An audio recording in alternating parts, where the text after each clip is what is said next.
శ్రీ రమణాష్టమి లేఖలు 189 అప్పర్. ఇది 5 మే 1948 సూర్యనాగమ్మగారు వారి అన్నగారికి వ్రాసిన లేఖ. నిన్న వేదారణ్యం పడిక్కాసు కథలను గురించి నీకు రాసి మధ్యాహ్నం 2:30కు వెళితే భగవాన్ సన్నిధిలో అప్పర్ను గురించిన ప్రసంగమే నడుస్తోంది. ఆ ప్రసంగవశంగా ఒక భక్తుడు భగవాన్ ఉద్దేశించి అప్పర్ను సంబంధులు అప్ప అని పిలవడం వల్లనే ఆ పేరు వచ్చిందని అంటారే, నిజమేనా అన్నాడు. నిజమే.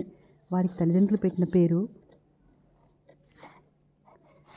మరుల్ నీకియార్. వాక్శుద్ధి కలవారవడం వల్ల తర్వాత వాగీశ్వరుడు అన్న బిరుదు వచ్చింది. సంబంధులు అప్ప అని పిలవడం వల్లనే అప్పర్ అనే పేరుకు కారణం అన్నారు భగవాన్. వారి జన్మస్థానమేదో అన్నారు ఇంకొకరు. భగవాన్ మందహాసంతో వారు తిరుమునైపాడినాడులో తిరువామూరు అనే గ్రామంన వెళ్లాళ జాతిలో శైవమత ఆచార తత్పరులైన పొగడనార్ మాదినియార్లకు జన్మించారు. తిలకావతి అనే ఒక సోదరి మాత్రం ఉంది. వారు యుక్త వయసులోనే సకల విద్యలలోనూ ప్రవీణులైనారు. తిలకావతికి 12 ఏళ్లు రాగానే రాజు వద్ద ఉన్న సేనాపతికిచ్చి వివాహం చేయడానికి తల్లిదండ్రులు నిశ్చయించారు. ఆ సేనాపతికి అప్పుడే ఒక యుద్ధం వచ్చింది. తిరిగి వచ్చి పెళ్లి చేసుకుంటానని చెప్పి వెళ్ళిపోయాడు. ఇంతలో ఇక్కడ కాలవశాత్తు పొగడనారు గతించారు. మాదినియారు సహగమనం చేసింది. అక్కా తమ్ముడు ఇద్దరే ఉంటూ ఆ సేనాపతి రాకకు ఎదురుచూశారు. కొన్నాళ్లకు ఆ సేనాపతి యుద్ధంలో గతించాడు అన్న వార్త వీరికి సోకింది.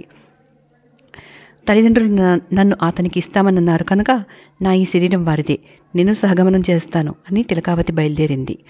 అది చూచి మరుల్ నీకియార్ దుఃఖాక్రాంతుడై సోదరి పాదాల మీద వాలి, అక్క, తల్లిదండ్రులు గతించిన తర్వాత నిన్నే వారినిగా భావించి సేవింతామని నేను జీవంతో ఉన్నాను. నన్ను విడిచి నీవు పోదల్చినట్లయితే నేను నీకన్నా ముందే పోతాను అని బోరున విలపించాడు. సోదరుడు జీవించి ఉండాలన్న ఆశతో తిలకావతి ఆ ప్రయత్నం విరమించి వేరెవ్వరినీ చేపట్టక శివాలయ కైంకర్యం చేస్తూ జీవకారుణ్యపరురాలై తపోనియతితో గృహమందే నిలిచింది. మరుల్ నీకియార్ శరీర సంపదలు అనిత్యమని తెలిసి గృహస్థాశ్రమ స్వీకారం చేయక ధన కనక వస్తు చేయమంతా దానధర్మములకు వినియోగించి సన్యాసి అయి ఇల్లు వదిలి దేశ సంచారం చేస్తూ పాటలీపురం ప్రవేశించారు. అప్పుడక్కడ ఆ రాజ్యతంత్రానికి ప్రధానమైనది శ్రమణ మఠం. ప్రారబ్ధవశాత్తు వీరక్కడికి వెళ్ళి ఆ మతంలో చేరి ధర్మసేనుడు అనే బిరుదునామంతో ఆ మఠానికి ఆచార్యుడిగాను, ఆ రాజుకు పురోహితుడుగాను, ఆస్థాన పండితుడుగాను నిలిచిపోయారు. స్వగృహముందున్న తిలకావతి ఆ సమాచారం విని దుఃఖించి తనకు తన తల్లిదండ్రులకు తన వంశం పరంపరలోని వారందరికీ నిత్య ఆరాధ్య దైవమై గడిలం నదికి ఉత్తరపు గట్టున ఉన్న వీరట్టానేశ్వరుని శరణుజొచ్చి, స్వామి, నన్నేలిన దైవమన్నది సత్యమైతే ఆ పాషండ మతకోపంలో పడ్డ నా సోదరుని రక్షింపదగును అని అనేక విధముల అనేకసార్లు ప్రార్థించింది. పరమేశ్వరుడు ఒకనాడు ఆమె స్వప్నంలో తోచి, ఓ తపస్విని, నీవిక మనుక్షోభను విడిచిపెట్టు. నీ సోదరుడు పూర్వజన్మలో సన్యాసి నన్ను పొందగోరి తపస్సు చేశాడు. ఆ తపస్సులో కొంచెం భంగం ఏర్పడింది. ఆ దోషం వలనే ఇప్పుడు ఆ మతంలో ప్రవేశించాడు. ఇక నేను అతనికి శూలనొప్పి కల్పించి రక్షిస్తాను. చింత విడిచి శాంతించు తల్లి అని చెప్పి అదృశ్యుడయ్యాడు. ఇక్కడ ధర్మసేనుని కడుపులో శూల పుట్టింది. ఆ శ్రమణ మతస్థులలో మంత్రతంత్రాలలో ఆరితేరిన వారు ఎవరి వల్ల అది కుదరక అంతా వారిని వదిలిపెట్టారు. ధర్మసేనుడికి అది దుస్సహమైంది. ఆ స్థితిలో అక్క తలపుకు వచ్చింది. ఆమె వస్తే సహాయపడుతుంది అని తోచి ఒక మనిషిని ఆవిడ వద్దకు పంపాడు. ఆమె ఆ సమాచారం విని, నా స్వధర్మం విడిచి నేను ఆ శ్రమణ మఠానికి రాను అని చెప్పమన్నది. ధర్మసేనుడు ఆ వార్త విన్న తర్వాత, అయ్యో, నా స్వధర్మమైన శైవమతాచారాన్ని విడిచి వెంగళినైనానే అని చింతించి ఆ మఠస్థులకి ఎవరికి తెలియకుండా సేవకులను 2 సాయం తీసుకుని బయలుదేరి తిలకావతి కుటీరానికి రాత్రికి రాత్రి వచ్చాడు. అక్క అని పిలిచి తలుపు తట్టగానే ఆమె గుర్తించి తలుపు తీసింది. వారు వెంటనే ఆమె పాదాలపై వాలి, అక్క, ఇక నీవే నన్ను తరింపజేయాలి అని బోరున దుఃఖించారు. తిలకావతి పరమేశ్వరుని ఆ అపార కరుణా విశేషమునకు పొంగి సోదరుని ఆదరపూర్వకంగా లేవదీసి విభూతినిచ్చి పంచాక్షరి మంత్రం ఉపదేశించింది. మరుల్ నీకియార్ ఆ విభూతిని ఒళ్లంతా పూసుకుని పంచాక్షరిని గ్రహించారు. తిలకావతి సోదరుని వెంట పెట్టుకుని వీరట్టానేశ్వర ఆలయానికి వెళ్ళింది. స్వామి సన్నిధిలో నమస్కరించి నిలవగానే మరుల్ నీకియార్కు కవిత్వ ధార ఏర్పడింది. వెంటనే స్వామిని స్తుతించాలి అన్న తలపు కలిగి కూరుట్రాయినవారు అనే పాదంతో ప్రారంభించి పదికం పాడనారంభించారు. వారి శూలనొప్పి తక్షణమే అణిగిపోయింది. అందుకే ఆ పదికల్లో ఇది పాడిన వారికి గర్భవ్యాధులన్నీ పోగలవు అన్న భావం వస్తుంది. ఆ తర్వాత వారు అక్కడి నుండి సన్యాస వేషంలో బయలుదేరి ఒక్కొక్క క్షేత్రంలోనూ పదికాలు పాడుతూ సంచారం చేయడంలో క్రమంగా చిదంబరానికి వచ్చారు. అక్కడ నటరాజమూర్తిని సేవించి పదికం పాడి సమీపంలో ఉన్న శ్రీయాళి అనే క్షేత్రంలో అవతారమూర్తి అయిన సంబంధులు బాల్యంలోనే దేవి యొక్క జ్ఞాన పయస్సును త్రాగి మహాపురుషుడై విరాజిల్లుతున్నట్లు విన్నారు. వెంటనే వారిని దర్శిద్దామన్న కుతూహలం కలిగి శ్రీ నటరాజమూర్తి యొక్క అనుమతిని పొంది శిష్య పరివృత్తులై వెళ్ళారు. వీరి రాక సంబంధులకు తెలిసి తామును శిష్య సమూహంతో కదిలివచ్చి వీరిని ఎదుర్కొన్నారు. ఉభయులు కలిసిన వెంటనే మరుల్ని కియార్ సంబంధుల పాదాల మీద వాలారు. వారు వెంటనే వీరి చేయి పట్టుకుని లేవనెత్తి వందనపూర్వకంగా అప్పా అన్నారట. వీరును వెంటనే అడియేన్ దాసన్ అన్నారట. నాటి నుండి వీరికి అప్పరనే పేరు ప్రసిద్ధమైంది. తర్వాత వారిద్దరూ చేతులు కలుపుకుని బ్రహ్మపురీశ్వర ఆలయంలో ప్రవేశించారు. సంబంధులప్పుడు అప్పర్ను చూచి అప్ప నీ స్వామిని స్తుతించు అన్నారట. వెంటనే వారు పద్యపదికం పాడారు. ఆ తర్వాత వారిద్దరూ కలిసి అనేక క్షేత్రాలలో సంచరించి పద్యపదికాలు పాడుతూ వచ్చారు. వేదారణ్యం పడిక్కాసులను గురించి విన్నారు కదా. ఇంకా అటువంటి కథలు ఎన్నో ఉన్నాయి. అప్పరతో సఖ్యం ఏర్పడ్డ తర్వాతనే సంబంధులు పాటలీపురానికి వెళ్ళి శ్రమణ మఠస్థులను వాదం వల్ల ఓడించి తమ సిద్ధాంతం స్థాపించారు. సాధారణంగా వారిద్దరు కలిసే ఉండేవారన్నమాట అని సెలవిచ్చారు. ఇట్లు సోదరి. 190 మూర్తినామ నిర్వచనం. ఇది 19 మే 1948 రాసిన లేఖ. నిన్న మంగళవారం కదా. వేకోజామునే బయలుదేరి గిరి ప్రదక్షిణమునకు వెళ్ళి త్వరగా కుటీరానికి వచ్చాను. ఆ పని ఈ పని చూసుకుని భగవాన్ సన్నిధికి వెళ్ళేసరికి 7:30 అయింది. నమస్కరించి లేవగానే ఏమి ప్రదక్షిణానికి వెళ్ళి అప్పుడే వచ్చారా అన్నారు భగవాన్. 7 గంటలకే వచ్చాను. కుటీరం వద్ద కొంచెం ఆలస్యమైంది అన్నాను. ఎన్నింటికి బయలుదేరారే అన్నారు భగవాన్. 3:30కు అన్నాను. అమ్మా కూడా ఎవరు అన్నారు భగవాన్. ఎవరూ లేరు, ఏకాంతంగా పోదామని పోతున్నాను. ఏమీ భయం తోచడం లేదు అన్నాను. సరి భయమేమి, మేం ప్రదక్షిణ వెళ్ళేటప్పుడు చాలా వరకు రాత్రిళ్ళే వెళ్ళేవాళ్ళం అని సెలవిచ్చారు భగవాన్. ఒక భక్తుడు అందుకుని పూర్వం ఒక రాత్రి భగవాన్ భక్తులతో సహా ప్రదక్షిణానికి వెళ్ళినప్పుడు ఆ భక్తులలో ఒకరు దక్షిణామూర్తి స్తోత్రానికి భగవాన్ అర్థం సెలవీయాలి అని ప్రార్థిస్తే ఎన్నో ఉపమానాలతో ఒక్క శ్లోకానికే తెల్లవారే వరకు అర్థం చెప్పారట కదా అన్నాడు. అవును, దానికే చెప్పదలుచుకుంటే ఎంతో ఉంది. కొండ మీద ఉండగా పళనిస్వామి అడిగితే ఆ స్తోత్రానికి పద్యాలు తాత్పర్యము రాశాను కదా. అప్పుడే వ్యాఖ్యానం కూడా రాద్దామని అనుకున్నాను. అంతలోనే అది ముద్రణకి ఇచ్చాము. ఉపోద్ఘాతం రాసి పంపవలసింది అని తొందర చేస్తూ ఒక భక్తుడు మనుషుని పంపాడు. అంతటితో ఆ పని ఆగిపోయింది అని సెలవిచ్చారు భగవాన్. మాకు అంతే ప్రాప్తమన్నమాట అన్నాడు ఆ భక్తుడు. దక్షిణామూర్తి విగ్రహానికి పాదాల క్రింద ఒక రాక్షసుని తొక్కిపట్టినట్టుగా ఉండడం ఇవాళ ప్రదక్షిణంగా వస్తూ అరుణాచలేశ్వర ఆలయంలో పరీక్షగా చూచి ఇదేమా ఇలా ఉంది అనుకున్నాను. ఈ రోడ్డుకు పక్కన ఉన్న దక్షిణామూర్తికి అలాగే ఉంది, అమ్మ కోవెలలోనూ అలాగే ఉంది. దాని భావం ఏమిటి అన్నాను నేను. అదా, శివుడు దారుకావన తాపసులు తనపై ప్రయోగించిన మొయిలకన్ అనే అపస్మార పిశాచిని అణగదొరికి కూర్చున్నట్లు చెప్తారు. దక్షిణామూర్తి అంటే శివుని పంచమూర్తులలో ఒకటే కదా. ఆ పరంగా చెప్పవలసి ఉంటే అహంకారం అని అంటారు.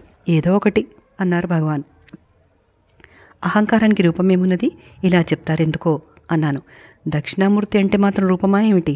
స్తోత్రంలో ఆ మూర్తినే కదా వర్ణించింది.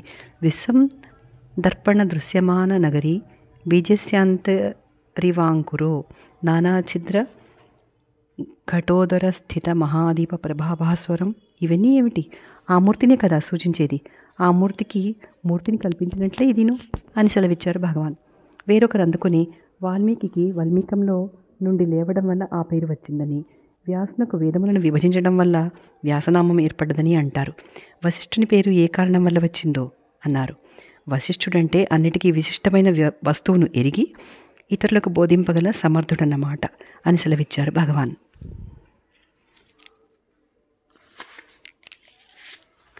అరుణాచల పంచరత్నములలో చివరి శ్లోకం అందున్న పశ్యన్ సర్వం తవాకృతితయా సతతం అన్నదానికి అర్థమేమిటి అన్నారు ఇంకొకరు. సర్పము నీ యొక్క ఆకృతిగానే చూచును అని అర్థం అన్నారు భగవాన్. అంటే నాకు సరిగా బోధపడలేదు. ఆ శ్లోకం అంతటికీ అర్థం సెలవీయాలి అన్నాడా భక్తుడు. సరి వినండి.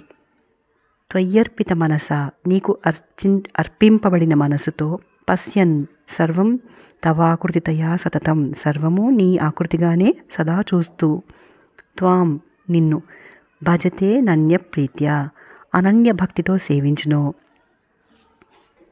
సహ వాడు, జయతి అరుణాచల త్వయి సుఖే మగ్న, సుఖస్వరూపమైన నీయంతు మగ్నుడై అరుణాచల విజయమునందుచున్నాడు. ఇది శ్లోకానికి సంపూర్ణమైన వాచ్యార్థము. మనస్సు అణిగితే సర్వం తన స్వరూపమే, అంతటా తానే పూర్ణమై ఉండడం వల్ల తను తానే భజించును అని భావం అని సెలవిచ్చారు భగవాన్. త్వయ్యర్పిత మనసా త్వాం పశ్యన్ సర్వం తవాకృతితయా సతతం, భజతే నన్య ప్రీత్యా సజయత్యరుణాచల త్వయి సుఖే మగ్న. ఇట్లు సోదరి. 191వ లేఖ. ఉపచారం. ఇది జూన్ 5వ తారీఖు 1948 వ్రాసిన లేఖ. మన నవమి నాడు అంటే జూన్ 1, 1948వ తేదీ నాడు జరిగిన మాతృభూతేశ్వర మహాపూజ రోజున మధ్యాహ్నం 2ంటికే వెళ్ళాను. భగవాన్ అప్పుడే గోశాల వైపు నుండి వచ్చి కూర్చుంటున్నారు. అట్టే జనం లేరు. నమస్కరించి నేను కూర్చున్నాను. వెంకటరత్నం వచ్చాడు. అతని చూడగానే భగవాన్ నవ్వుతూ నన్ను చూచి, ఇదిగో ఇవాళ మధ్యాహ్నం వీడేం చేశాడు అనుకున్నారు? స్వామికి ఉపచారం చేశాడు. భలే ఉపచారం అన్నారు. అప్పుడు అతను రాజగోపాలయ్యర్కు బదులుగా లైబ్రరీ పనికి భగవాన్ సన్నిధి సేవకు నియమించబడి వారం రోజులు కావచ్చింది. ఆ పనిలో ఏదో పొరపాటు చేసి ఉంటాడు అని. ఏం చేశాడు అన్నాను. భగవాన్ చిరునవ్వుతో, ఏం చేశాడా అడగండి వాణ్ణే అన్నారు. నేను అతని వైపు చూస్తే నవ్వుతూ తల వంచి ఊరుకున్నాడు. ఆ తర్వాత భగవాన్ తామే ఈ విధంగా సెలవిచ్చారు. ఇవాళ మధ్యాహ్నం భోజనం కాగానే గోశాలకు వెళ్లేందుకు లేచి వస్తే ఆఫీసు వద్ద జనం గుంపులుగా ఉన్నారు. వారందరినీ వీళ్ళు లేవగొడుతున్నారు. ఇదేం ఉపద్రవం అని అటుపోక ఆసుపత్రి వైపుగా పోదామని అటు నడిచాను. ఆ పందిరంతా ఎంగిలాకులతో నిండి ఉంది. ఎలాగో మధ్యన అడుగులు వేస్తూ మన పాటికి మనం పోదామని చూస్తే వీడు గబగబా వచ్చి ఆకులన్నీ ఈడ్చుకుంటూ పక్కకు తోయసాగాడు. దానితో ఉన్న కాస్త చోటు అంటయింది. ఇక కాలు పెట్టేది ఎక్కడ? మంచి చోటు చూసి కాలు పెట్టిపోవాలి కానీ ఎంగిలంతా అప్పుడు బాగు చేయడం అవుతుందా? చూడండి అబ్బాయి సూక్ష్మబుద్ధి. నాకు నవ్వొచ్చి, మరి భగవాన్ అలాగే వెళ్ళారా అన్నాను. పోక ఏం చేసేది, అంతటితో అయిందా? ఇటు పక్కదంతా వీడు లాగుతూ ఉంటే కొండ మెట్ల వైపున ఉన్నవని సుబ్రహ్మణ్యం ఈడ్చాడు. వాడు వీడికంటే బుద్ధిశాలి. వద్దంటే పట్టానమా అంటారా? భగవాన్ వచ్చి త్రోవలో ఎంగిలాకులున్నవే ఈడ్చి పారేద్దాం అన్న తొందరే కానీ ఈడిస్తే అంతా ఎంగిలవుతుందన్న యోచనేది. వీరంతా చేసే ఉపచారాలు ఇదే విధంగా ఉంటాయి. ఆ ఎంగిలంతా తొక్కుకుంటూ వెళ్ళి వచ్చి కాళ్ళు కడుక్కుని కర్ర కడుక్కుని లోపలికి రావాల్సి వచ్చింది. అంటని తెలియకుంటే బాధలేదు, తెలిసి కదూ చేస్తారు వీళ్ళు అన్నారు భగవాన్. నిజమే, పాశ్చాత్యులకైతే అంటని తెలియదు, కానీ వీళ్లకు తెలియదాయే. ఆ వీళ్ళకు తోచక కానీ అన్నాను. అదే అంటాను. ఒకసారి ఒక ఐరోపియన్ వచ్చాడు ఇక్కడికి.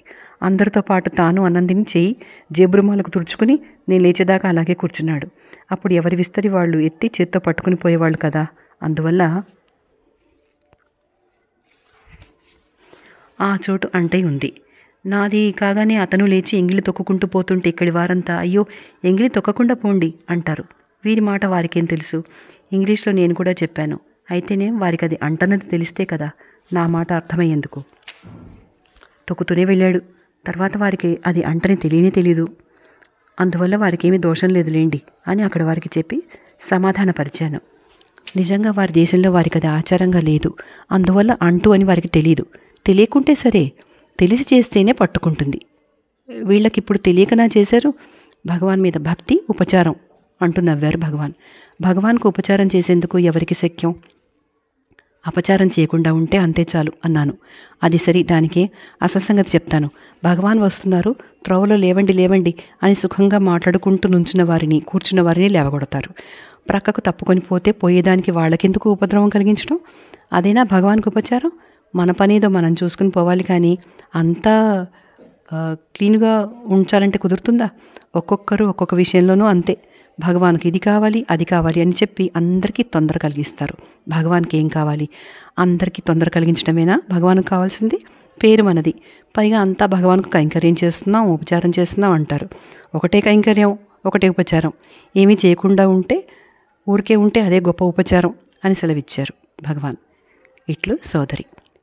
దీంతో 191వ లేఖ పూర్తయింది.